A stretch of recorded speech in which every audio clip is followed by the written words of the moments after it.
বাংলাদেশের ঐতিহ্যবাহী জামিলনগর কেন্দ্রীয় জামে মসজিদের উদ্যোগে সরকারি আজিজুল হক কলেজ নতুন ভবন ময়দানে সামনে বসা এই দুর্যোগ মুহূর্তে নিচে কাদা এবং ভেজা, উপরে বৃষ্টি হচ্ছে। এই কঠিন পরিস্থিতিতে নবীজির সিরাত শোনার জন্য যারা এত পাগল, আমার মন ডেকে বলছে বিশ্ব নবী যদি এখন বাংলাদেশে আসতেন, আমার মনে হয় বগুড়ার এই যুব সমাজ হযরতে তালহার মতো জীবন দিয়ে হলেও পাহারা দিতেন। এই দৃশ্যটা আল্লাহ যেন আরশ থেকে দেখে এই জেলার মানুষদেরকে বিশ্ব নবীর আশিক হিসাবে কবুল করে। দল, মত, জাতি, বর্ণ, ধর্ম নির্বিশেষে মুহাম্মদ রাসূলুল্লাহ সবার জন্য রহমত ছিলেন। সেই হিসাবে তার আদর্শ, তার জীবনী শোনার জন্য সবাইকে আমরা আহ্বান জানিয়েছি। যারা এসেছেন এই মানুষগুলোকে নিয়ে আমাদের মালিকের দরবারে শুকরিয়া জানাচ্ছি, আলহামদুলিল্লাহ। বাংলাদেশ দ্বিতীয়বার স্বাধীন হওয়ার পরে আমরা শুনছিলাম ঘোষকের মুখ থেকে বৈষম্য বিরোধী ছাত্র আন্দোলনে যারা জীবন দিয়েছে, আপনাদের এই পাশের বিভাগ রংপুর, এটা তো রাজশাহী বিভাগের ভেতরে, পাশের বিভাগ রংপুরের কৃতি সন্তান, বীর সন্তান শহীদ আবু সাইদ। কিছুদিন আমি আগে গিয়েছিলাম তার কবরে। তার বাবা বলছিল যে ছোটবেলা থেকে প্রতিবাদী, মুসলমানদের এইটাই হওয়া উচিত। আমরা তো বিড়ালের জাতি না, আমরা সিংহের জাতি, আমরা প্রতিবাদী। প্রতিবাদ বন্ধ হয়ে গিয়েছিল, এই জন্য 15 বছরে জালেমরা যা ইচ্ছা তাই করেছে। প্রতিবাদ আমাদের অব্যাহত থাকবে। শহীদ আবু সাইদ মীর মুগ্ধর মতো কেউ যেন আর কিয়ামতের আগে বাংলার চেয়ারে কোন জালেম বসতে না পারে ইনশাআল্লাহ। এত আরামের জিনিস ছেড়ে দেওয়ার পরে অনেকের মাথা খারাপ হয়ে গেছে, আমরা দেখতে পাচ্ছি। এক লোক ঊর্ধ্বশ্বাসে দৌড়াচ্ছিল, ছেলের সাথে দেখা রাস্তায় ডাক দিয়ে বলছে, আব্বা তুমি কোথায় যাও? বলে ওরে ভাই চুপ কর। ভাই মানে বাড়ি দিয়ে যে বলছে, আম্মা আমি আর দুনিয়ায় বাঁচবো না। কেন? আব্বা আমাকে রাস্তায় মানুষের সামনে ভাই বলে ডাক দিয়েছে। মহিলা বলছে, কি এত বড় ক্ষমতা তোর বাবার? ও বাড়িতে আসো। বাড়িতে আসার পরে জিজ্ঞাসা করছে, ওগো তুমি নাকি রাস্তায় লোকের সামনে ছেলেকে ভাই বলে ফেলেছো? বলছে, ওরে মা, গরু হারালে এরকম হয়। 50-60 হাজার টাকার একটা গরু হারিয়ে গেলে যদি অবস্থা হয়, এরকম একটা অবৈধ রাষ্ট্র হারিয়ে গেলে কি অবস্থা হয় বুঝতে পারছেন না? মাথা এখনো ঠিক হয়নি। এই জন্য গতকাল কেউ বলেছে আমি পদত্যাগ করিনি। পদত্যাগ করিনি এই ভিডিও কি বানানো নাকি? রাষ্ট্রপতি নিজেই বলছে উনি আমার কাছে পদত্যাগ পত্র জমা দিয়ে গেছে, আর আপনি বলছেন করেননি। এত লোভ আপনার ক্ষমতার। বোঝা যাচ্ছে গরু হারালে মানুষের মাথা যেমন খারাপ হয়ে যায়, আপনারও মনে হয় খারাপ হয়ে গেছে। এজন্য ওনার ছেলে পরশুদিন স্ট্যাটাস দিয়েছে, আমার মার মাথা খারাপ, ওনার কথা আপনারা কিছু মনে করবেন না। তার আগের দিনে স্ট্যাটাস দিয়েছে, জয় সাহেব দেশের মানুষ আমার মাকে কুকুরের মতো তাড়িয়ে দিয়েছে। কি সুন্দর সুন্দর স্ট্যাটাস, সুবহানাল্লাহ বলেন। সুতরাং শোকে দুঃখে যারা উল্টাপাল্টা বকছেন, জালেমদের দোসর এখনো যারা এই দেশে ছড়িয়ে ছিটিয়ে আছে, তাদেরকে সাহস জোগাতে অনেকে বলছে চট করে ঢুকে পড়বো, আসেন। কত মানুষ অনেকের চামড়া দিয়ে ডোকডোকে বাঁচাবে বলে বসে আছে, বিশেষ করে আবু সাইদের মা। আপনাকে যদি পাই সত্যি আপনার এক টুকরা চামড়া ওর লাগবে। বহু মানুষ এরকম যারা অনেক কিছু হারিয়েছে, আশায় আছে। আমরা দেখতে পাচ্ছি এদেশের অনেকে এখন একটু সুর লাগিয়েছে যে ওনাদেরকে সামনে আনতে দিন।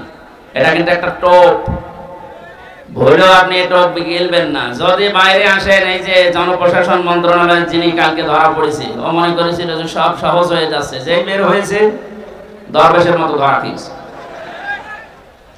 আশা করছি আপনি ভুল করবেন না। কোরআনে কারিমের এই অনুষ্ঠানে যেহেতু নবীর জীবনী শোনার জন্য আমরা এসেছি, এই পৃথিবীতে শ্রেষ্ঠ অনুষ্ঠান দুইটা, কোরআনের আলোচনা আর নবীজির আদর্শের আলোচনা। এর উপরে দুনিয়ার কোনো উত্তম আদর্শ, উত্তম আলোচনার অনুষ্ঠান নেই। এটা এখন ইবাদত চলছে, যে ইবাদতে কষ্ট বেশি হয় ওই ইবাদতে সওয়াব বেশি হয়। এই জন্য যেহেতু দুইটা অবস্থা, নিচে ভেজা উপরে বৃষ্টি পড়ছে, কঠিন অবস্থায় যারা আসলাম বলেন আলহামদুলিল্লাহ। দরুদ আর সালাম পড়ছি আমাদের নবী মুহাম্মদ রাসূলুল্লাহ সাল্লাল্লাহু আলাইহি ওয়াসাল্লামের প্রতি। অবস্থা ভালো না, এটা আমি খুব তাড়াতাড়ি করছি। কোরআনে কারিমের 6666 আয়াত থেকে মাত্র 2টা আয়াত পড়েছি। সূরা কাসাসের 5 নম্বর আয়াত, সূরা আহজাবের 21 নম্বর আয়াত। আমরা 2টা আয়াত থেকে, বিশেষ করে যেহেতু এটা সিরাতুন নবী সাল্লাল্লাহু আলাইহি ওয়াসাল্লাম মাহফিল, সেই হিসাবে সূরা আহজাবের 21 নম্বর আয়াতটা বেছে নিচ্ছি। সূরা কাসাসের যে সুসংবাদটা, এটা আপনাদেরকে শোনাতে চাই। আল্লাহ পাক বলেন, নুরিদু আন নামুন্না আলাল্লাযীনা ইসতাযিফু ফিল আরদি ওয়া নাজআলাহুম আইম্মাতাও ওয়া নাজআলাহুমুল ওয়ারিসিন। এই পৃথিবীর ময়দানে ফেরাউন ছিল, যতগুলো দল আছে কাউকে কিছু বলবো না, শুধুমাত্র মুসা আলাইহিস সালামের যে অনুসারী যে দল, এই দলকে আমি ধ্বংস করে দেব। হাজার হাজার বছর আগে ফেরাউন বুঝতে পেরেছিল এদেশে যেহেতু দল বিদলে বহু মানুষ বিভক্ত হয়ে আছে, কোন দলের দ্বারা তার ক্ষতি হওয়ার সম্ভাবনা নেই। একটা দলের দ্বারা তার ক্ষতি হওয়া, তার রাজত্ব, তার সিয়ার চলে যাওয়ার সম্ভাবনা আছে, সেটা মুসা নবীর দল। এই জন্য ওর বড় টার্গেট ছিল এই দলটাকে।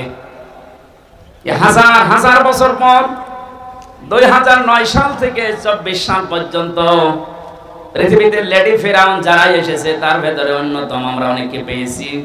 তারাও বুঝে ফেলেছে এদেশে হাজারো দল আছে, কারো দ্বারা সিয়ারের ক্ষতি হওয়ার সম্ভাবনা নেই।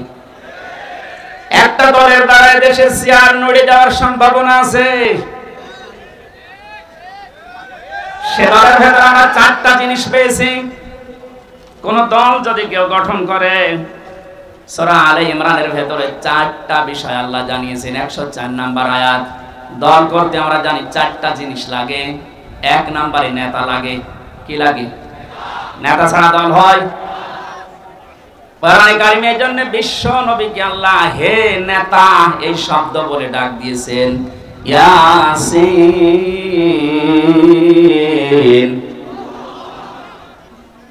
রাসূল মুফাসসিরিন আব্দুল্লাহ ইবনে আব্বাস রাদিয়াল্লাহু তাআলা আনহু তাফসীরে কাবীরের ভেতরে বর্ণনা পেয়েছি আমি। ইয়া মানে হে, সিন মানে সাজ্জেদ।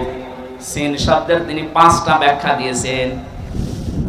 রাসূল মুফাসসিরিন নবীজির আপন চাচাতো ভাই আব্দুল্লাহ ইবনে আব্বাস তিনি বলেন, সিন মানে সাজ্জেদুল আলামিন, সিন মানে সাজ্জেদুল বাশার, সিন মানে সাজ্জেদুল কাউনাইন, সিন মানে সাজ্জেদুল আম্বিয়া, সিন মানে সাজ্জেদুল মুরসালিন। আলামিন দিলেন কেন? শুধুমাত্র এই জগতে না, যত জগৎ আল্লাহ বানিয়েছে, যত গ্রহ উপগ্রহ আছে, যেখানে আপনি বাস করেন না কেন, আপনাকে মুহাম্মদ রাসূলুল্লাহকে নেতা মানা লাগবে। যে নেতা এই শব্দটা শুনলে অনেকে রাজনীতি মনে করে। এটা শুধু রাজনীতি না, এটা আখিরাতের সাথে জড়িত বিষয়। কারণ মানুষকে মরণের পরে আল্লাহ যখন বিচারের জন্য ডাকবেন, তখন একা ডাকবেন না, ডাকবেন নেতা সহ। ইয়াউমা নাদউ কুল্লা উনাসিন বিইমামিহিম। সূরা ইসরাঈলের 72 নম্বর আয়াতের প্রথম অংশে আছে, আল্লাহ পাক বলেন কিয়ামতে প্রতিটি মানুষকে আমি আল্লাহ আমার সামনে বিচার করার জন্য ডাকবো তার নেতার সাথে। ও বগুড়াবাসী, আগে নেতা পেছনে কর্মী। আপনার বিবেকে কি বলে বলেন তো? আপনি এই পৃথিবীতে যে নেতার আদর্শ মানেন, যার পেছনে স্লোগান দেন, ওই লোকটা যদি সামনে থাকে, আপনি যদি পেছনে থাকেন, ওর যা সরাত সিরাত, ওর যা চরিত্র আপনি তো সবই জানেন। আপনার কি মনে হচ্ছে আল্লাহ পাক যদি ওর সামনে দেখে, আপনাকে পেছনে দেখে, আপনার যা ভালো আছে আছে, ওর যা অবস্থা আল্লাহ মাফ করবে বলে মনে হয়? ওরে দেখে তো আল্লাহ রাগ হয়ে যাবে। অনেকে মনে করে জানতে নামাজ পড়ি, রোজা রাখি, আমার দাড়ি আছে, পাগড়ি আছে, জুব্বা আছে, আমি নবীর মিলাদ পড়ি, হজ করি আসলাম, আমার বউ পর্দায় থাকে, এরপর আল্লাহ জাহান্নামে দেবে। কেন দেবে একটু শোনেন। সূরা আরাফ 8 নাম্বার পারার 20 নাম্বার পৃষ্ঠার 3 নাম্বার লাইনের 83 নাম্বার আয়াতে আছে, ফানজাইনাহু ওয়া আহলাহু ইল্লা মারাতা কানাত মিনাল গাবিরিন। আল্লাহ পাক বলেন দুইজন ফেরেশতাকে আমি পাঠিয়ে দিলাম হযরত হুদ আলাইহিস সালামের জামানায়, দুইজনকে লূত আলাইহিস সালামের জামানায় আসরের সময় পাঠিয়ে বললাম আপনার উম্মতদেরকে নিয়ে আপনি এখান থেকে চলে যান। মাগরিবের সময় আল্লাহর গজব এখানে নাযিল হবে, সবাইকে নিয়ে যাবেন, কিন্তু ইল্লা মারাতা আপনার স্ত্রীকে নেবেন না। বগুড়াবাসী খুব খেয়াল করে মিলান। প্রশ্ন আসতে পারে আমাদের যে হুদ লূত নবীর স্ত্রীর চরিত্র খারাপ ছিল?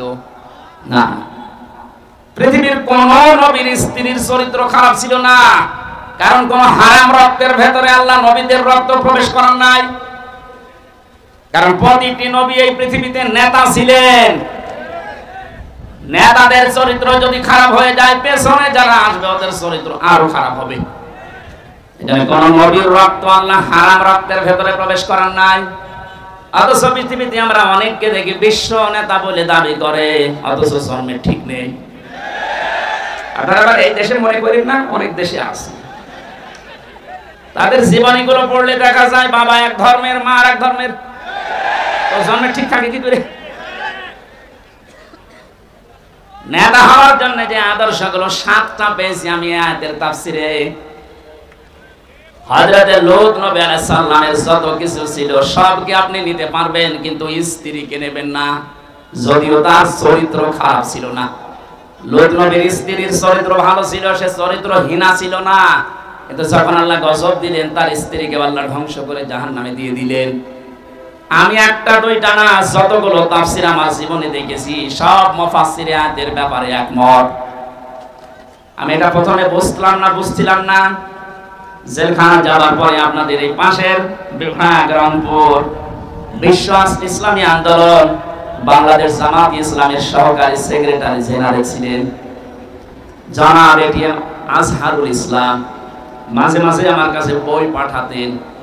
প্রোডাক্টিভ মুসলিম বলে একটা বই আছে, ওনার কাছে প্রায় 100 উপরে বই ছিল, কিন্তু হিন্দু কারারক্ষী এই কারণে ওনার কাছে বই থাকতে দিত না। বই যদি কাছে থাকতে না দেয় বাধ্য হয়ে যারা ইসলাম বোঝে, ইসলাম প্রচার করে এরকম মানুষের কাছে পাঠিয়ে দিত। আমার সাথে যেহেতু পরিচয় ছিল এই জন্য মাঝে মাঝে কারারক্ষীদেরকে বলতো হামসাকে বইগুলো দিয়ে আসো, ও যেন শেষ করে, করার পরে যেন বাইরে এগুলো প্রকাশ করে। তার ভেতরে এই তথ্যটা পেয়েছি আমি। লূত নবীর স্ত্রীর চরিত্র ভালো, সে চরিত্রহীনা ছিল না, তারপরও আল্লাহ তাকে ধ্বংস করে দিয়েছেন একটাই মাত্র কারণ। সব মুফাসসিররা জানিয়েছেন সে তলে তলে চরিত্রহীন লোকদেরকে সাপোর্ট করত। বগুড়াবাসী আপনি এখান থেকে কিছু নেবেন না। আপনার চরিত্র ভালো, আপনি নামাজ পড়েন, রোজা করেন, আপনার বউ পর্দায় থাকে, কিন্তু এমন মানুষকে আপনি সাপোর্ট করেন যার চরিত্র ভালো না। এরকম মানুষ দেশে নেই। লূত নবীর স্ত্রীকে যদি আল্লাহ চরিত্রহীনদের সাপোর্ট করার কারণে জাহান্নামে দেয়, আপনাকে দেবে না মানে? এখানে যার পেছনে থাকবেন খুব খেয়াল করে, এটা দুনিয়ার বিষয় হলে আল্লাহর কসম আমি বলতাম না, এটা সম্পর্ক আখিরাতের সাথে। এই পৃথিবীর ময়দানে যার আদর্শ ঠিক নেই, নেতা ঠিক নেই, এ মারা যাওয়ার পরে কিতাবুল মুফরাদের ভেতরে হাদিস পেয়েছি, আলাদাবুল মুফরাদ, ও মরণের সঙ্গে সঙ্গে বিনা হিসাবে বিনা বিচারে জাহান্নামী। আমি আপনাদেরকে মাসাতে এসেছি। এখন যদি আপনি বাঁচতে না চান, জান আপনার বিবেকের উপরে ছেড়ে দিলাম। আমি দেখতে পাচ্ছি কোরআনের চোখ লাগিয়ে যে আপনি জাহান্নামে যাচ্ছেন। আসেন, ফিরে আসেন, এখনো পশ্চিম দিকে সূর্য ওঠে নাই, এখনো পর্যন্ত তওবার দরজা বন্ধ হয়ে যায়নি। ফিরে আসেন, এটা দুনিয়ার বিষয় না। বগুড়াবাসী বহু ভালোবাসি আপনাদের, এটা দুনিয়ার বিষয় না, এটা আখিরাতের সাথে সম্পৃক্ত। আপনি ধরা খাচ্ছেন। সাজ্জাদুল বাশার আল্লাহ দিয়েছেন, সাজ্জাদুল আলামিন দিয়েছেন। যদি বলেন আমি বগুড়ায় না, আমি কুষ্টিয়ায় বাস করি, কুষ্টিয়া কি পৃথিবীর ভেতরে না? শুধুমাত্র 228টা রাষ্ট্র নিয়ে পৃথিবী গঠিত। এখান থেকে আরো যত গ্রহ আছে, কেউ যদি বলে আমি মঙ্গল গ্রহে বাস করি, ওইটা কার? কেউ যদি বলে চাঁদের দেশে বাস করি, ওইটা কার? ওখানে আপনাকে নবীকে নেতা মানা লাগবে। ইয়াতানাজ্জালুল আমরু বাইনাহুন্না, প্রত্যেকটি জায়গায় আল্লাহর বিধিবিধান নাজিল হচ্ছে ওই সৃষ্টি দেখে দেখে। কেউ যদি বিজ্ঞান মঙ্গল গ্রহে নিয়ে যে বলে আমি এখানে বাস করব, আমি আর পৃথিবীতে যাব না, আপনাকে ওখানে যতদিন বসবাস করবেন বিশ্ব নবীকে আদর্শ নেতা মানা লাগবে, মাস্ট বি। না মানলে আপনি জাহান্নামে। দল করতে প্রথমেই নেতা লাগে। আমাদের যে নেতা আমরা পেয়েছি পৃথিবীর শ্রেষ্ঠ নেতা, এর চাইতে বড় নেতা দুনিয়ায় আছে আর? আমরা যাবো চরিত্রে 2 নম্বরে লাগে আমরা জানি সংগঠন। পৃথিবীতে বহু সংগঠনের নাম আমরা পেয়েছি। বাংলাদেশ জামাতে ইসলামী এর ভেতরে যে শব্দগুলো দিয়ে গঠিত আপনি তাকান। অনেকে বলে মওদুদি বানিয়েছে, আরে শয়তান বানিয়েছে যে। আপনি লক্ষ্য করেন শব্দের দিকে, জামাতে ইসলামী, ইসলামের দল, এর চাইতে আর সুন্দর জিনিস কি থাকে? এই শব্দটা নেওয়া কোরআনে কারীমের সূরা আলে ইমরানের 104 নম্বর আয়াতের প্রথম অংশ থেকে, ওয়ালতাকুম মিনকুম উম্মাতুন, এই যে শব্দ থেকে। 3 নম্বরে লাগে আমরা দেখেছি প্রতীক লাগে। এই পৃথিবীর সর্বশ্রেষ্ঠ প্রতীক হচ্ছে দাড়িপাল্লা। আপনি বাংলাদেশের হাইকোর্টে যান, সুপ্রিম কোর্টে যান, দেখবেন একটা দাড়িপাল্লা টাঙানো আছে। কথা বলেন কেন টাঙিয়েছে সরকার? এ বাংলার 18 কোটি মানুষকে বোঝাতে চাই যে বাংলাদেশের বগুড়া জেলার ম্যাজিস্ট্রেট কোর্ট, জজ কোর্ট থেকে যদি তোমরা ন্যায় বিচার না পাও, হাইকোর্টে যদি না পাও, সুপ্রিম কোর্টে এসে দেখো দাড়িপাল্লা টাঙানো আছে। এখানে পাল্লা একদিকে ঝুলে যাওয়া না, একেবারে সমান্তরাল। তার মানে সরকার বাংলার মানুষকে বোঝাতে চাচ্ছে যে এখানে আসলে ন্যায় বিচার পাওয়া যাবে। যে প্রতীক দিয়ে আমাদেরকে আপনি দেখাচ্ছেন যে এখানে ন্যায় বিচার কায়েম হয়, এই প্রতীকের মানুষগুলো যদি সত্যি সত্যি ওই জায়গায় যেতে পারে, ন্যায় বিচার কত প্রকার কি কি আপনি চোখে দেখতে পাবে। বাংলাদেশ জামাত ইসলামীর কেন্দ্রীয় আমির, আমার তো মনে হয় আমার চোখে দেখা, আমি জেলখানায় ওনার সাথে যতদিন ছিলাম আমি দেখেছি তার ঈমান, তার আমল, তার আখলাক, এমনকি তার যে তাওয়াক্কুল আল্লাহর উপরে, যে ইখলাস নিয়ে তিনি কাজ করেন, এটা জীবিত ওলি একজন। মানুষটা ঘোষণা দিয়েছে বাংলাদেশে অনেকেই মেয়েদেরকে বোঝাচ্ছে, জুসুর ভয় দেখায় যে ইসলাম যদি ক্ষমতায় যায় তোমাদেরকে ঘরবন্দি করে ফেলবে। উনি ঘোষণা দিয়েছে ইসলাম যদি সত্যি বাংলার ক্ষমতায় যায়, মেয়েরা এমন কথা বলতে বাধ্য হবে যে কিয়ামত পর্যন্ত ইসলাম বাংলাদেশে থাক। আপনি একটু দিয়ে দেখেন না কেন? প্রতীক যখন টাঙানো দেখে বলছেন যে না এটা ন্যায় বিচারের প্রতীক, এই প্রতীক যদি সামনে আসে আপনি হাতের কাজ করবেন তো? বলেন এটা তো রাজনীতি। হ্যাঁ, এটা যদি রাজনীতি মনে করেন এইটাই রাজনীতি, এর বাইরে রাজনীতি করা যায় নেই। কারণ এর বাইরে আপনি এই দাড়িপাল্লার বাইরে যত রাজনীতি 53 বছরে দেখলেন না, দাড়িপাল্লার বাইরে আমরা যা দেখলাম, দেখতে বেশি অধিকাংশ গুলো দুর্নীতিতে ভরা। গত কয়েকদিন আগে বাংলার এক নাস্তিক অধ্যাপক আনিসুর রহমান আল্লাহকে বিশ্বাস করে না, কিন্তু এই দেশের দাড়িপাল্লাওয়ালা মানুষগুলোকে দেখে সে ঘোষণা দিয়েছে 5টা বছর যদি এদের হাতে এ দেশের ক্ষমতা তুলে দেওয়া যায়, দেশ থেকে দুর্নীতি ছাঁটিয়ে বিদায় করবে। নাস্তিক হয়ে বুঝলো, আর আপনি এখন উল্টাপাল্টা ধারণা করেন। 4 নম্বরে লাগে আমরা দেখেছি শুধু অফিস একটা লাগে। আমাদের যে অফিস আছে এই পৃথিবীতে, আমাদের অফিসের নাম হচ্ছে মসজিদ। আমাদের অফিসের নাম কি? দুঃখজনক হলো সত্য, 5 তারিখ আগস্টের পর থেকে আজকের এই 15 তারিখ, 1 মাস কয়েকদিনের ভেতরে বগুড়া না হলেও বাংলার বহু জেলাতে আমরা দেখতে পাচ্ছি অনেকে এখন মসজিদে আল্লাহর কোরআনের কথা, তাফসীরের কথা বলতে নিষেধ করছে। 15.5 বছরে এত বড় বড় জালেমরা পর্যন্ত সাহস পায়নি যে মসজিদে আল্লাহর কথা বলা যাবে না, কিন্তু এই 1 মাসে 8-9 দিন আমরা দেখতে পেলাম। খুব দুঃখ লাগছে এদের আচরণ দেখে। কারা এরা আমরা জানি না। কোরআন কারীম আপনাদের সম্পর্কে জানিয়েছে, ওয়ামান আসলামু মিম্মান মানাআ মাসাজিদাল্লাহি আইয়ুযকারা ফীহা ইসমুহু ওয়া সামা ফী খারাবিহা ইলা আখিরি আয়াত। সূরা বাকারা প্রথম নাম্বার 12 নম্বর পৃষ্ঠা 4 নম্বর লাইনের 114 নম্বর আয়াতের প্রথম অংশে আছে তাফসীরে ফি জিলালিল কোরআনে মুফাসসির সাইয়্যিদ কুতুব রাহমাতুল্লাহ আলাইহি ব্যাখ্যা করতে গিয়ে লিখেছেন, আল্লাহ তাআলা বলেন এই পৃথিবীতে বড় জালেম যদি দেখতে চাও, আমি আল্লাহর দৃষ্টিতে সবচাইতে বড় জালেম ওই লোকটা যে লোকটা আল্লাহর ঘর মসজিদে তার কথা, তার আলোচনা, তার কোরআনের কথা বলতে নিষেধ করে বাধা দেয়। এখানে বড় সালেম আমরা দেখতে পাচ্ছি বিদায় নিয়েছে, কিন্তু এখন যারা আছেন এই জুলুমের নিজেকে জড়িয়ে আপনি বড় সালেমের খাতায় যাবেন না। আল্লাহর ঘর মসজিদ এই দেশে পৃথিবীতে আল্লাহর বান্দা যারা দাবি করে তাদের জন্য এটা অফিস। কথা বলেন, দল করলে যেমন অফিসে যাওয়া লাগে, আমরা এমন দল করি যে 5 বার আমাদের আল্লাহর অফিসে যাওয়াই লাগে, না গেলে আপনি আর ও দলে থাকতে পারবেন না। সুতরাং আমরা যেটা বোঝাতে চাচ্ছি, নেতা এই শব্দটা শুধু দুনিয়ার সাথে যদি আপনি মনে করেন যে দুনিয়ার বিষয় নেতৃত্ব না, এটা আখিরাতের সাথে সম্পৃক্ত। আল্লাহ নিজে ডাক দিয়েছেন নবীকে, হে নেতা। এই শব্দ দুনিয়ার কাউকে আল্লাহ দেননি। সুতরাং আল্লাহর ঘোষণা দেওয়া নেতা দুনিয়ায় কয়জন বলেন? তাকে বাদ দিয়ে যদি অন্য কাউকে আপনি নেতা মানেন, আপনি লিখে নিতে পারেন আপনি জাহান্নামী। সেই মহান নেতার আদর্শ শোনার জন্য সিরাতুন নবী দিয়েছেন। এই কিছুক্ষণ আগে দেখলাম মিলাদুন নবী পালন করার জন্য অনেকে মিছিল নিয়ে যাচ্ছে। আমি মিলাদুন নবীর বিরুদ্ধে না, কিন্তু শুধু মিলাদ নিয়ে কেউ যদি আনন্দে থাকেন, নবীর সিরাত আর আদর্শ আপনার কাছে যদি মুখ্য না হয়, আপনিও নবীর চাচা আবু তালেব আর আবু লাহাবের মতো জাহান্নামে যাবেন। নবীর চাচা আবু তালেব আবু লাহাব বিশ্ব নবীকে ভালোবেসেছে কম না, তারা নবীর মিলাদে খুশি ছিল। মিলাদ মানে জন্ম, মিলাদ মানে কি? এত বেশি খুশি হয়েছে আবু লাহাব, নিজের 2 আঙ্গুল দিয়ে যে মহিলা এসেছিল সুয়াইবিয়া, তাকে আযাদ করে দিয়েছে। যা আবু তালেবের জীবনী পড়েন, নিজের সন্তান আলীকে কাছে রাখতো না, ভাতিজা মুহাম্মদ রাসূলুল্লাহকে বুকে নিয়ে ঘুমাতো। এত বেশি ভালোবাসা দিয়েছিল এই 2 চাচা খালি নবীর জন্মে। কিন্তু নবীজি যখন বললেন, ইয়া আম্মি আবি তালিব, লা ইলাহা ইল্লাল্লাহ হাজ্জুল লাকা ইনদাল্লাহি ইয়াউমাল কিয়ামাহ, রাহুল বুখারী।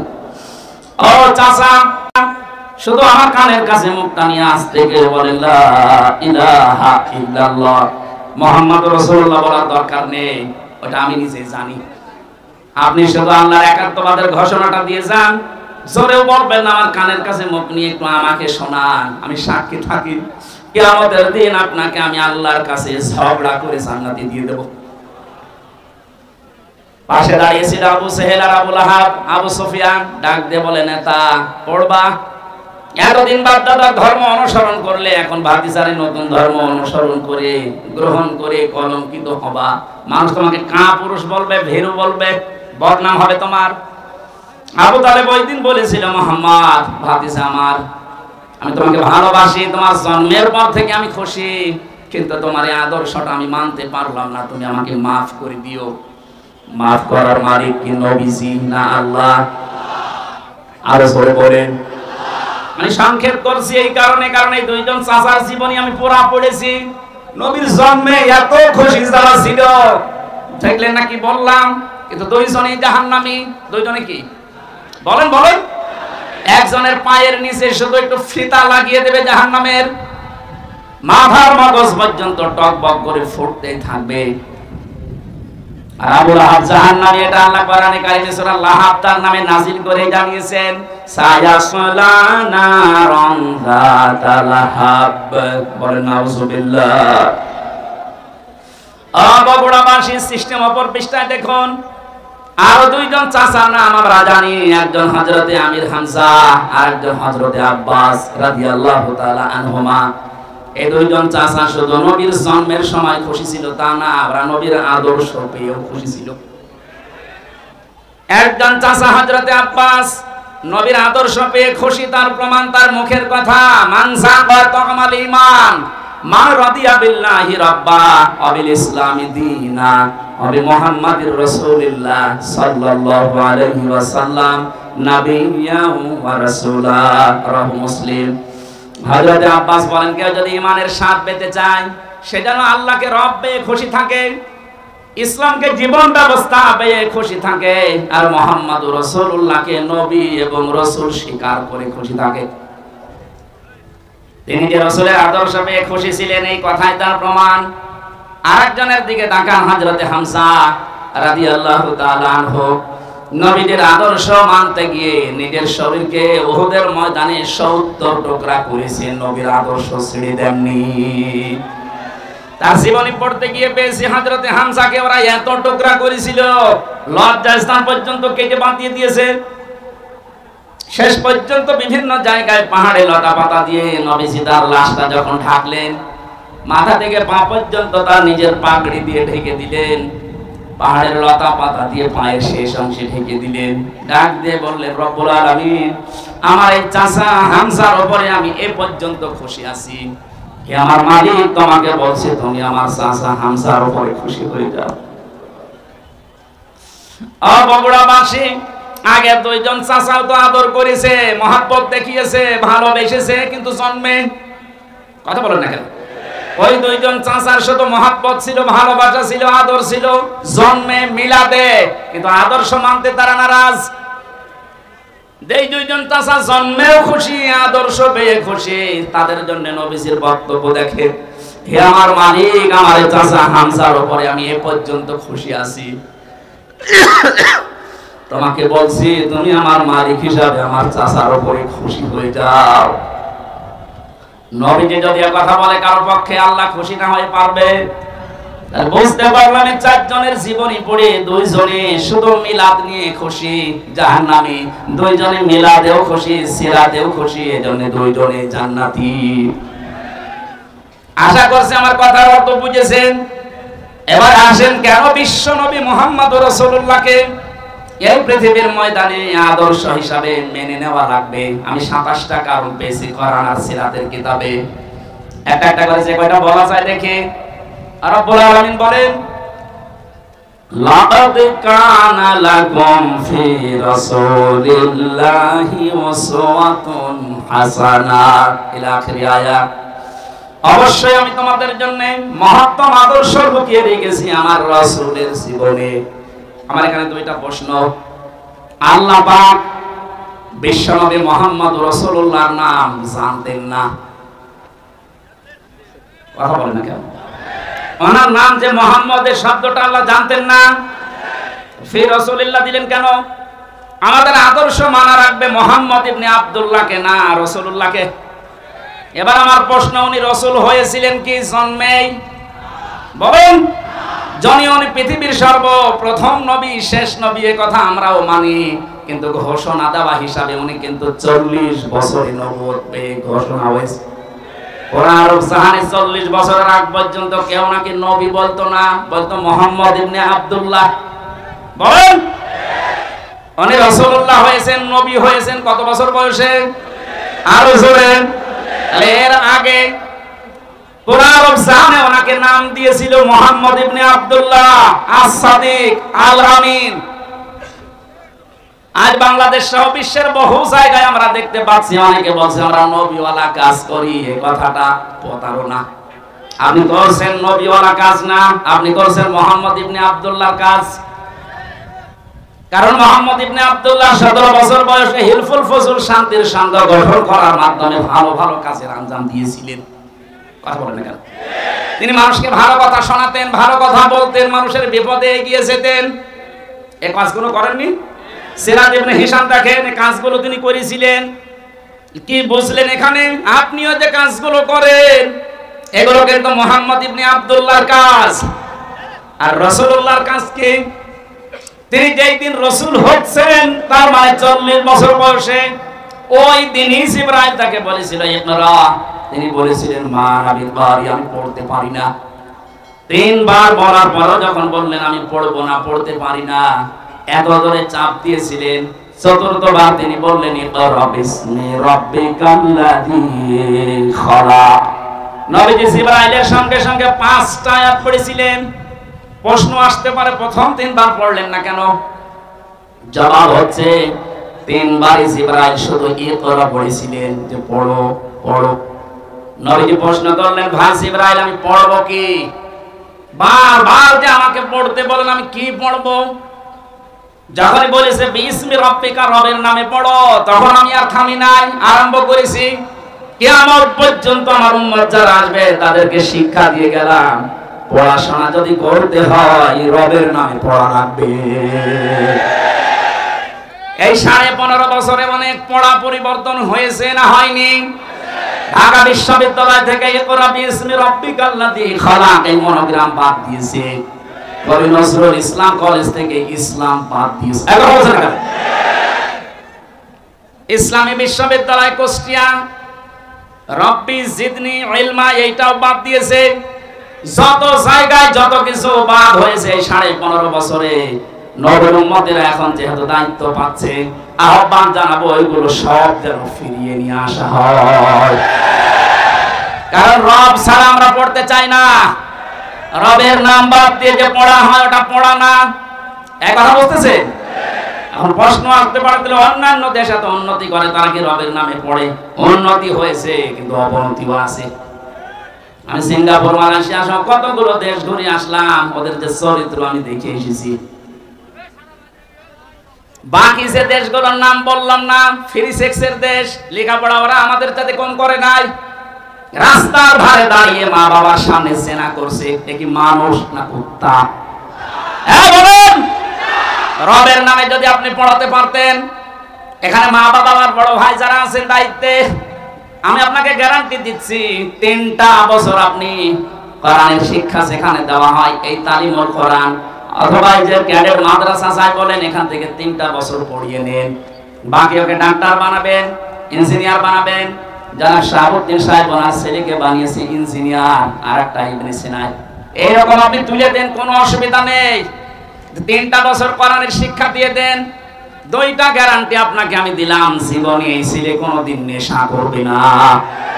যদি শয়তানের ধাক্কায় পড়ে কোনোদিন করেও, ও ফিরে আসবে, কারণ ওই নূর আছে ভেতরে। 2 নম্বরে জীবনেও কোনোদিন আপনাকে বৃদ্ধাশ্রমে দেবে না। আশা করছি আপনি কাজে লাগাবেন। নবী মুহাম্মদ রাসূলুল্লাহ বললেন, জিবরাইল পড়তে বললে কি পড়বো? সেই বলেছে রবের নাম উনি পড়া আরম্ভ করেছেন।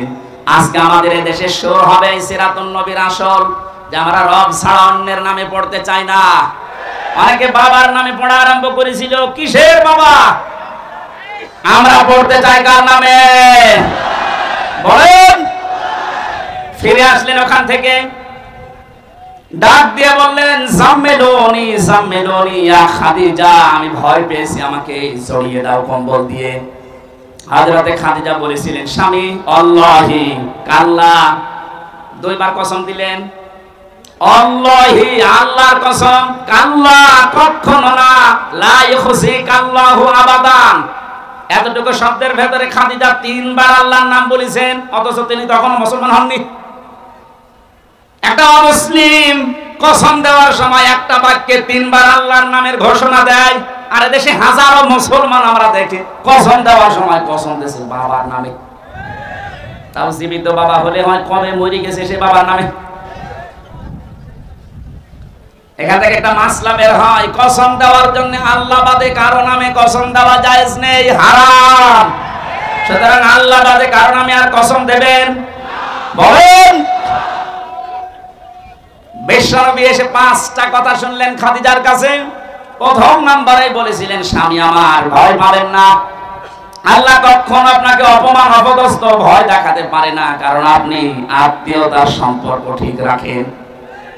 ও বাংলার মুসলমানেরা, যারা রক্তের সম্পর্কগুলো ঠিক রাখে, আত্মীয়তার সম্পর্কগুলো জুড়ে রাখে, তাদেরকে আল্লাহ পাক নির্ভয় করে দেয়। পৃথিবীর কেউ তাদেরকে ভয় দেখাতে পারে না। আর আমরা দেখি এগুলো যারা ঠিক রাখে না, তাদের মনের ভেতরে হাজারো অজানা ভয়। জেলে যাওয়ার আগে একবার মাহফিল থেকে আসার সময় এক পুলিশ গাড়ি থামিয়ে আমার বসে, হুজুর বুকে ফু দিয়ে দেন। কেন? দায়িত্ব পালন করতে গিয়ে দেখি হঠাৎ তাল গাছের ভেতরে কি যেন নড়ে উঠলো, আমি ভয় পেয়েছি। তুই তো ভয় পাবি, কারণ মানুষকে ঠেকায় আর মানুষের অধিকার নষ্ট করে, হক নষ্ট করে, উল্টা পাল্টা টাকা কামাই করে। যারা মানুষের অধিকার নষ্ট করে না, হক নষ্ট করে না, রক্তের সম্পর্ক ঠিক রাখে, তাদের ভেতর থেকে আল্লাহ অজানা ভয়গুলো দূর করে দেয়। মেয়েরা যারা এসেছেন, সম্মানিত মা বোনেরা, হাদিস বলছে, কোন মেয়ের যদি যে চায় যে আমার স্বামী বেশি দিন বেশি থাক, আমার স্বামীর হায়াত বেড়ে যাক, তার সম্পদ বেড়ে যাক, তার সম্মান বেড়ে যাক, সে যেন স্বামীকে বারবার তাকিদ দেয়, স্বামী তুমি যা করো করো, কিন্তু সম্পর্কগুলো ঠিক রাখো। তোমার মায়ের সাথে, বাবার সাথে, বোনের সাথে, ভাইয়ের সাথে, ফুফুর সাথে, চাচার সাথে, আমারগুলো যদি নাও করো, অন্তত এইগুলোর সম্পর্ক ঠিক রাখো। কিন্তু 100টার 98টা পরিবারে আজ বাংলাদেশে বোর কারণে আমরা এই রক্তের সম্পর্কগুলো ঠিক রাখতে পারি না। কারা কারা পারছেন না হাত করেন তো। একজন আমার মনে হয় ওয়াজ করা ঠিক হইল না। ঠিক আছে, বাকিগুলো আমরা তো অন্তত ভালো আছি, আমাদের পরিবারের সমস্যা নেই আলহামদুলিল্লাহ। বগুড়ার মা বোনেরা আমাদেরকে ধন্যবাদ। এই একটা লোক একটু সমস্যা আছে, ওরে বের করে দেবে না, আমি শুধু হাসির জন্য বলি না, আমি কিন্তু বাস্তব বলছি। হাজারো পরিবারে আজ স্ত্রীর কারণে নিজের মা বাবার সাথে আমরা সম্পর্ক নষ্ট করে ফেলি। আমার বোনের সাথে সম্পর্ক আমার রক্তের, কিসের বলেন? এখন যে জল্লাদ আছে কেন্দ্রীয় কারাগারে, এর নাম হচ্ছে ইলিয়াস।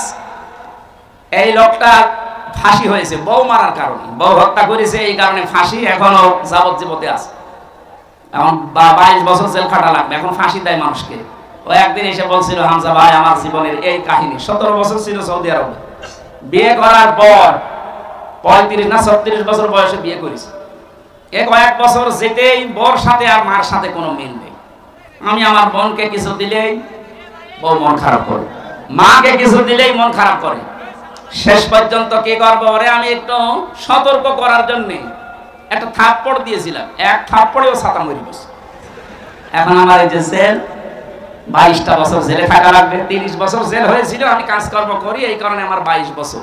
তো বলেন, একটা লোক ওইদিকে গেল 34-35 বছর, এদিকে 22 বছর, ওর জীবনে আর কি থাকবে বের হলে? ওকে খুব বড় অপরাধ করে গিয়েছে ছেলে।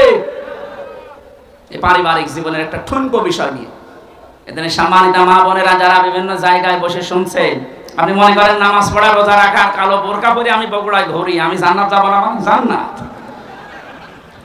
আপনার কারণে আপনার এই স্বামী তার মা বাবার সাথে, তার বোনের সাথে, ভাইয়ের সাথে সম্পর্ক ঠিক রাখতে পারে না। আমি কি বেশি বলে ফেললাম? এই বগুড়ায় মনে হয় এখনো শুরু হয়নি, এগুলো কুষ্টিয়া চলছে। আশা করছি মা বোনেরা খাদিজার মতো আচরণ করবে, বলেন আমিন। তিনি বললেন 5টা কথা, ওখান থেকে নিয়ে গেলেন, বলেন চলেন আমার ভাই ওরাকা ইবনে নাওফেল আছে, চাচাতো ভাই ওরাকা ইবনে নাওফেল তাওরাতের ইনজিলের পণ্ডিত ছিলেন। তিনি নবীজির এই কথাগুলো শুনে বললেন, মুহাম্মদ সুসংবাদ, ওয়েলকাম তোমাকে, কারণ এর আগে মুসা নবী, ঈসা নবীর কাছে এই ফেরেশতা এসেছিল। ভয় পাবেন না আপনি, কিন্তু আমার আশঙ্কা হচ্ছে আমি কিতাব পড়ে যেটা দেখতে পেয়েছি, আপনাকে আল্লাহ যেটা দিলেন, আপনি এখন নবী রাসূল। এই নবী রাসূল যারাই হয়েছিল, মুসা নবী, হযরতে ঈসা নবী, তারা রাসূল ছিলেন, কিতাব পেয়েছিলেন, জিবরাইল এসেছিল। এজন্য এলাকার মানুষেরা তাকে এলাকায়ও থাকতে দেয়নি, হত্যা করার জন্য চেষ্টা চালিয়েছে। আপনার কপালে এটাই আসবে, জাতির লোকেরা আপনাকে শেষ পর্যন্ত দেশ থেকে তাড়িয়ে দেবে। আমি যদি ওই সময় বেঁচে থাকি, আমি তোমাকে সাহায্য করব। বগুড়াবাসী যারা বলেন নবী ওলা কাজ করি, নবী তো নবী 40 বছর হওয়ার পরে কাজ শুরু করেছিলেন। কাজ শুরু করার পরে তার প্রথম ঘোষণা যে আপনি দেশে থাকতে পারবেন না। 82 বার নবীকে হত্যা করার জন্য টার্গেট নিয়েছিল ইহুদিরা। সুতরাং নবীওয়ালা কাজ এই পৃথিবীতে তারা করছে যারা 24 ঘন্টা নবীর মতো আতঙ্কে থাকে, আর যাদের কোনো চিন্তা নেই, দুশ্চিন্তা গো ভর্তি করছে। এ মানুষগুলো নবীওয়ালা কাজ না, এদের মোহাম্মদ ইবনে আব্দুল্লাহর কাজ হচ্ছে। নবীওয়ালা কাজ করতে হলে অবশ্যই 40 থেকে 63 এই 23 বছর অনুসরণ করা লাগবে। কথা বলে না কেন? এবার আসেন কেন করা লাগবে। 1 নম্বরে বিশ্ব নবীকে উসওয়াতুন হাসানা, এই শব্দটা আল্লাহ এমনি দেয়নি, দুনিয়ার কারো নামের আগে পরে এই শব্দটা আপনি দেখবেন না। ইব্রাহিম নবীর নামের আগে পরে আছে, সেটা আলাদা বিষয়, কিন্তু মুহাম্মদ রাসূলুল্লাহকে দিয়েছেন আল্লাহ। আমি 27টা কারণ বলছি। 1 নম্বরে বিশ্ব নবী মুহাম্মদ রাসূলুল্লাহ জীবনী আমাদের কাছে পরিষ্কার, এই কারণেই তিনি একমাত্র আদর্শ। দুনিয়ায় যারা অনুসরণ আপনি করেন, কেউ বুকে হাত দিয়ে বলতে পারবেন না যে দেশে বঙ্গবন্ধু, জিয়াউর রহমান, মতিয়ার রহমান নিজামী, চারমোনাই পীর যারা জয় দলে আছেন, কেউ গ্যারান্টি দিতে পারবেন না যে আমার এই নেতার চরিত্র 100% পরিষ্কার। পারবেন না।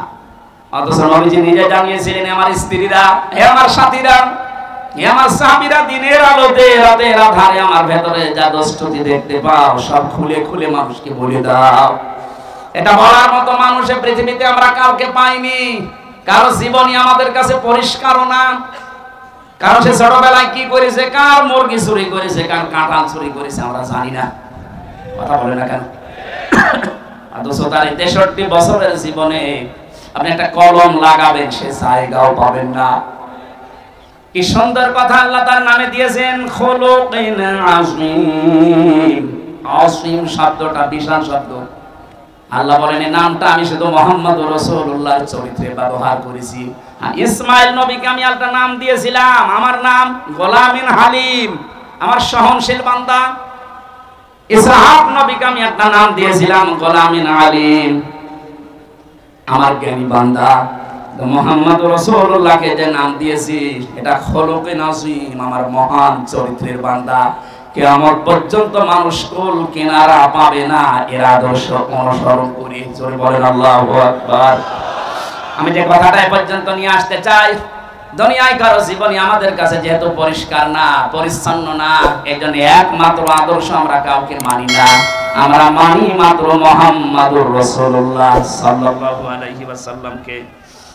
দ্বিতীয় নম্বরে আমি পেয়েছি বিশ্বনবী আমাদের একমাত্র আদর্শ হওয়ার কারণে পৃথিবীর যত সম্পদ আল্লাহ দিয়েছেন তিনি ছিলেন শ্রেষ্ঠ সম্পদ। কি ছিলেন? সূরা ইউনূসের 58 নম্বর আয়াতে আল্লাহ তাআলা ঘোষণা দিয়েছেন, এই পৃথিবীতে যত নিয়ামত আমি তোমাদের জন্য দিয়েছি সর্বোত্তম সর্বশ্রেষ্ঠ সম্পদের নাম হচ্ছে মুহাম্মদ রাসূলুল্লাহ। ফাবিযালিকা ফালিয়াফরাহু হুয়া খায়রুম মিম্মা ইয়াজমাউন। সুতরাং তোমরা যদি আনন্দ করতে চাও কারো আদর্শ পেয়ে, মুহাম্মদুর রাসূলুল্লাহর আদর্শ পেয়ে আনন্দ করো। দুনিয়ার শ্রেষ্ঠ সম্পদ এইটা। জোরে বলেন আল্লাহু আকবার। 3 নম্বরে বেশি তিনি গোটা পৃথিবীর জন্য ছিলেন রহমত। যেখানে গিয়েছেন সেই জায়গা রহমতে ভরে গেছে। ওমা আরসালনাকা ইল্লা রাহমাতাল লিল আলামিন। আর রাহিকুল মাকতুবের ভেতরে আয়াতের ব্যাখ্যা পড়তে গিয়ে আমি পেয়েছি খাদিজাতুল কুবরা হযরত হালিমাতুস সাদিয়া বলেন, আমি যেখান থেকে কোলে নিয়েছি ওই জায়গা থেকে 6টা বছর আমি তাকে লালন পালন করেছি, কোনোদিন অভাব কারে বলে আমি চোখে দেখি নাই। জোরে বলেন সুবহানাল্লাহ। 4 নম্বরে তিনি আমাদের আদর্শ, এটাই আমার আসল পয়েন্ট। এই পৃথিবীতে একজন মানুষকে শুধু অনুসরণ করলে, অনুকরণ করলে জীবনের গুনাহ মাফ হয়ে যায়, তিনি মুহাম্মদুর। পৃথিবীর কোন মানুষকে অনুসরণ করলে জীবনের গুনাহ মাফ হয় আমি কোরআনে পাইনি, শুধু একটা মানুষ। কুল ইন কুনতুম তুহিব্বুনাল্লাহা ফাত্তাবিউনি ইউহিব্বুকুমুল্লাহ ওয়া ইয়াগফির লাকুম যুনুবাকুম আল্লাহু গফুরুর রহিম। 5 নম্বরে পেয়েছি তিনি আমাদের জন্য আলো বা লাইট। আলো লাইট নিয়ে মানুষ যেমন চলতে ফিরতে সহজ হয়, বিশ্ব নবীর আদর্শ কার কাছে থাকলে তার জীবন চলা আমার আল্লাহ সহজ করে দেয়।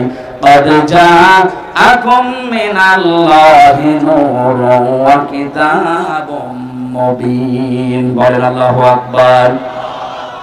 6 নম্বরে পেয়েছি তিনি শুধুমাত্র আমাদের নেতা না, আদর্শ না, তিনি রাসূলদের নবীদের নেতা ছিলেন। আল্লাহ সূরা ইয়াসিনের ভেতরে দিয়েছেন ইন্নাকা লামিনাল মুরসালিন। জোরে বলেন আল্লাহু আকবার। 7 নম্বরে তিনি উন্নত চরিত্রের অধিকারী ছিলেন পৃথিবীতে। 8 নম্বরে তার বক্ষ ছিল উন্মুক্ত। নবীর উম্মত বলে আজ যারা দাবি করছে অনেকের মন সংকীর্ণ। এটা একটু ভালো করে শুনুন। আল্লাহ বলেন আলাম নাশরাহ লাকা সাদরাক, হে নবী আপনার সিনাকে আমি উন্মুক্ত করে দেইনি, আপনার বুক কি প্রসারিত করি নাই। বাংলাদেশের এখন যে অবস্থা, এখন এই আয়াতটা মেনে নেওয়া আমাদের 100 দরকার। আজ আমাদের অনেকের মন সংকীর্ণ, ন্যারো মাইন্ডের আমরা না, বুক উন্মুক্ত করা লাগবে, প্রশস্ত করা লাগবে বুককে মুহাম্মদুর রাসূলুল্লাহর মতো। এক কথা বলেন না কেন? এত বড় বড় অপরাধীকে যদি আল্লাহর নবী মাফ করে নিজের বুকের কাছে নিতে পারেন, ডাক্তার শফিকুর রহমান দেখাচ্ছে তার মতো অত্যাচারিত নির্যাতনের শিকার তো আপনি হননি। তার ছেলে এখনো ছেলে, তার স্ত্রী অসুস্থ, তারপরে কঠিন পরিস্থিতিতে যদি তিনি উদার হয়ে সব ক্ষমা করে দিতে পারেন। আমাদের ছোটখাটো ভাইরা অনেকে ভুল করেছিল, 15 বছরে অনেক মানুষ তাদেরকে উল্টা পাল্টা নামে ডাকছে। আমার বিশ্ববিদ্যালয়ের বড় ভাই, এই নাটোরের সন্তান মাওলানা আব্দুল বারী রশিদি, আপনাদের বগুড়াতে এখন থাকে। ওনার জীবন চরিত্র নিয়ে অনেকে আমার কাছে মেসেজ পাঠায় যে উনি বাতিলের সাথে হাত মিলিয়ে এই কাজ করেছিল। আরে ভাই, বাস্তবতা স্থান কাল পাত্র ভেদে কাজ করা লাগে। আমাদেরকে যারা দায়িত্ব দিয়েছিল জেলখানার ভেতরে, ওরা মানুষ নামে জানোয়ার ছিল। আমরা যদি ওই আচরণ ওই সময় করতাম তো দুনিয়ায় আর বের হতে পারতাম না, ওখানে মরা লাশ নিয়ে বের হতাম। এদেশে বহু জায়গা এরকম ছিল যেখানে স্থান কাল পাত্র ভেদে বাস্তবতার নিরিখে নেশা লেগেছিল। বাড়ি ভাই যদি ভুল করেও থাকে উনি আল্লাহর কাছে জবাব দেবেন। ওনাকে বুকে টানতে আপনার এত উল্টা পাল্টা ফতোয়া আসে কোত্থেকে? ওই বিশ্ববিদ্যালয়ের সাংস্কৃতিক সম্পাদক ছিলেন, ইসলামী ছাত্র শিবিরের। ওই পর্যায়ে না গেলে ওনার এমনি চেহারা দেখে দিয়েছিল। মানুষের মনের খবর যেহেতু আল্লাহ জানে, কি উদ্দেশ্যে কি করেছিল সেটা আল্লাহ জানে। মানে একটা মোনাজাত করেছিল, ওইটা নিয়ে আপনি ফতোয়াবাজি করেন, আপনার জীবনে ভুল নেই। এই জন্য কোন মানুষের ভেতরের অবস্থা যেহেতু জানেন না, উপরে কিছু দেখে আন্দাজে ধারণা করলে আপনার কবিরা গুনাহ হবে। আমি আশা করছি আপনার মুখ হবে উন্মুক্ত। আপনি রাসূলকে সিরাত শুনতে এসে তার আদর্শ মানার জন্য বসে আছেন, আর আপনার মন এখনো পর্যন্ত ন্যারো মাইন্ডের হয়ে বসে আছে। এখন যে অবস্থা চলছে, আমরা যদি সব একটা একটা করে মাইনাস করে দিই, এই যে 14 ভাগ মানুষ এই দেশে এখনো জালেম আছে, জালেমের উত্তরসূরি। কালকে আন্তর্জাতিক রিপোর্ট পেয়েছি একটা, এদেশের 28 জন মানুষ 100 জনের 28 জন জাতীয়তাবাদী দল বিএনপি, যেটা নাম শুনি আমরা, এনাদেরকে সাপোর্ট করছে। জালেম যারা বিদায় নিয়েছে তাদেরকে 100 জনের 14 জন এখনো এই দেশে সাপোর্টার আছে। 100 জনের 58 জন ইসলামপন্থী মানুষ এই দেশে অলরেডি এখন তৈরি হয়ে গেছে। 1 মাস 8 দিনের যে অবস্থা দেখতে পাচ্ছি, আমার তো মনে হচ্ছে এই অবস্থা যদি চলতে থাকে 58 না 70 ভাগ হতে আর বেশি দিন দেরি হবে না ইনশাআল্লাহ। 53টা বছর বাবা চালিয়েছিল, চাচা চালিয়েছে, স্বামী চালিয়েছে, বউ চালিয়েছে, ভাইও চালিয়েছে। শুধুমাত্র কোরআন দিয়ে দেশ চললে কেমন দেখা যায় এটা বাকি আছে। এটা এবার দেখার সময় এসেছে। এটা দেখতে চান না যে এটা দিয়ে বাংলাদেশ চলুক? কারা কারা চান দেখে লিল্লাহি তাকবীর।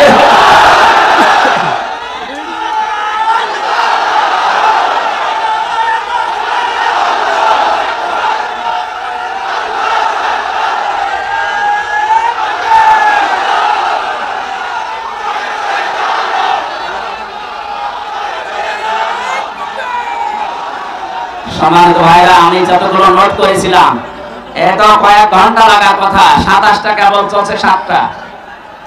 এখন পুরাটা বলতে গেলে আপনাদের এখন মাগরিবের আজান হবে। এরপর আজকে আমার সিরাজগঞ্জে মাহফিল আছে এসার পরে। এই মাহফিলটা আসলে বজলুর রশিদ মিয়া আমার চাচা জোর করে নিয়েছে। আমার যেহেতু মাহফিল আজকে 2টা ছিল, আর আমি আর পারছি না, কারণ ভেতরে থেকে যা খাওয়িয়েছে ওরা, আমিও পারি না, আপনারা ছাড়েন না, আল্লাহু আকবার, এরকম হয়ে যাচ্ছে।